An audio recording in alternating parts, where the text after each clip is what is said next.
Nimena official muri gahunda y'amakuru agezweho tugiye guhera mu karere ka Rutsiro aho umugabo n'umugore we bafatanywe inyama z'intama bibye zimwe bazitetse kuri sitasiyo ya RIB ya Kivumu mu karere ka Rutsiro hafungiye Muhire Eri n'umugore we Manirumva Solange bakurikiranyweho kwiba intama y'umuturage witwa Serugendo. Bose uko ari babiri batuye mu mudugudu wa Kaji akagari ka Nyabirasi akarere ka Rutsiro. Nyuma yo kwiba intama ya Serugendo bakayibagira mu rugo rwabo bafashwe zimwe mu nyama zayo bazitetse. Umuturage wo muri uyu mudugudu wahaye amakuru Imvaho Nshya yavuze ko uwo mugabo wari utarambara n'amezi 5 afunguwe aho yari afungiye kwica umuntu waruje kwiba ibirayi mu murima yari arinze nijoro amazemo umwaka. Asaba imbabazi avuga ko yamwishe yitabara atabigambiriye, ararekurwa atashye ashaka umwana utarageza ku myaka y'ubukure yari asanzwe anakekwaho ubujura, akaba ariyo mpamvu iyo ntama ibuze aribo abaturage bose bahurijeho uko ishakirwa iwe.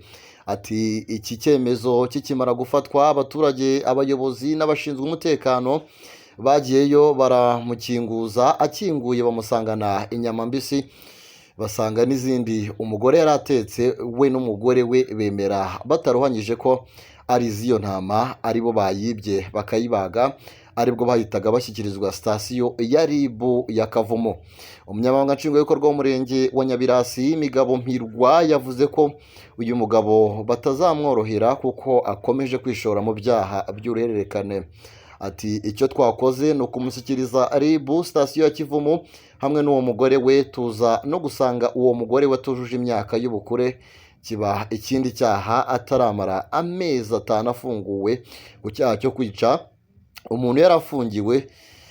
Avuga ko yamwishe atabigambiriye, ari umujura wamuteye mu murima yarindaga, arafungurwa. None imyitwarire mibi irakomeje kuko no kujyayo nuko ari we abaturage bahise bakeka. Migabo Mpirwa arasaba aborozi kuba abambere mu gucunga amatungo yabo kuko nk'iyi nama uyu yayikuye mu rugo rw'uyu muturage ku manwa y'ihangu iri yonyine, iyo bifite uyicunze atari kuyiba. Yanasabye gukorana bya hafi n'inzego z'ubuyobozi n'iz'umutekano mu gukumira ibyaha cyangwa kubigenza igihe byabaye hashakishwa ababigizemo uruhare kugira ngo bakomeze guharanira umutekano wabo n'ibyabo. Turacyari mu makuru hano Kumena official, reka tukomereze ni mu karere ka Musanze aho abaturage batunga rwose agatoki abakomisiyoneri mu bujura bw'inka. Iyi nkuru rero ushobora kwibaza ngo iteye gute. Bamwe mu baturage bo mu kagari ka Kampanga ni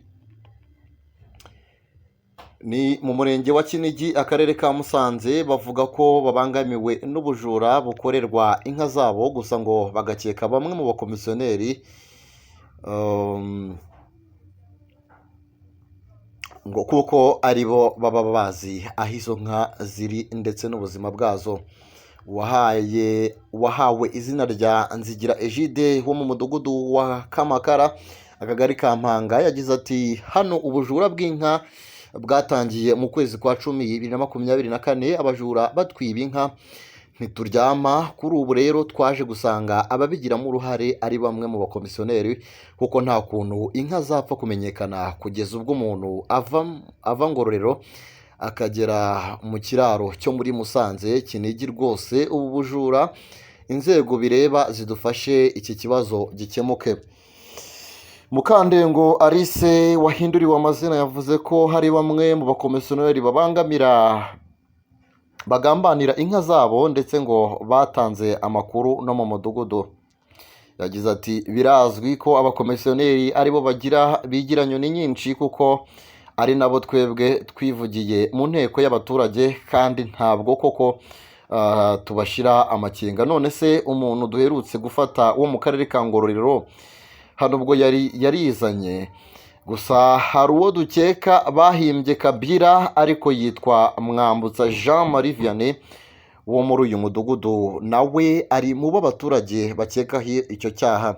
Akomeza avuga ko ngo impamvu batunga agatoki abakomisiyoneri b'inka ngo ari uko bagera ku nka inyuma y'igihe gito ugasanga mu gitondo bayibye. Yagize ati hari ubwo inka yawe igerwaho n'abakomisiyoneri bagera ku 10 bari kumwe n'abiyita abaguzi, bwajya gucya inka aho wari wayiziritse ukayibura. Abakomisiyoneri bayifitemo uruhare runini ku bwanjye. Imvaho ncyashatse kumenya by'ukuri kuko ku ibivugwa ku bakomisiyoneri, maze yegera umwe witwa Mwambutsa avuga ko ibyo bavuga ari urwangano rusanzwe kuri bamwe mu baturanyi.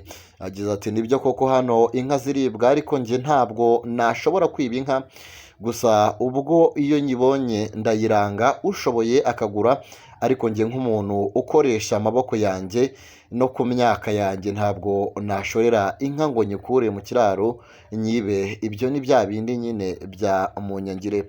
Ubuyobozi bw'akarere ka Musanze buvuga ko butari bwagezwaho ayo makuru, ariko ko bugiye gukurikirana bubaze umunyamabanga nshingwabikorwa w'umurenge wa Kinigi niba koko icyo kibazo cyaba kiriho nk'uko Kayiranga Theobald, umuyobozi w'akarere ushinzwe imibereho myiza, abivuga.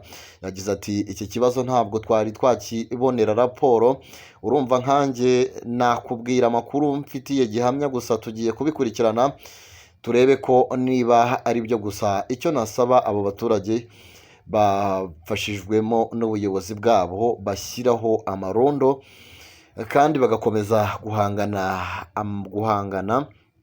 amakuru kuri buri wese bakeka muri ibyo bikorwa bigayitse. Ubuyobozi bw'akarere ka Musanze buvuga ko butazihanganira buri wese udindiza iterambere ry'umuturage, ryangiza ibyo aba amaze kugeraho, ngo koko kwiba umuturage inka ifite agaciro k'ibihumbi 800 uba umusubije inyuma mu iterambere ho imyaka myinshi. Ahangaha rero niho dusoreje amakuru twari twabateguriye. Mukomeze mugire ibihe byiza cyane, mukanda subscribe mwese cyane kugira ngo tujye tubana mu biganiro tugenda dushyiraho buri munsi, by'umwihariko ibiganiro bigaruka ku makuru abagezweho yaba hano mu Rwanda ndetse no mu karere u Rwanda ruherereyemo. Mukomeze mugire umunsi mwiza cyane. Bye bye.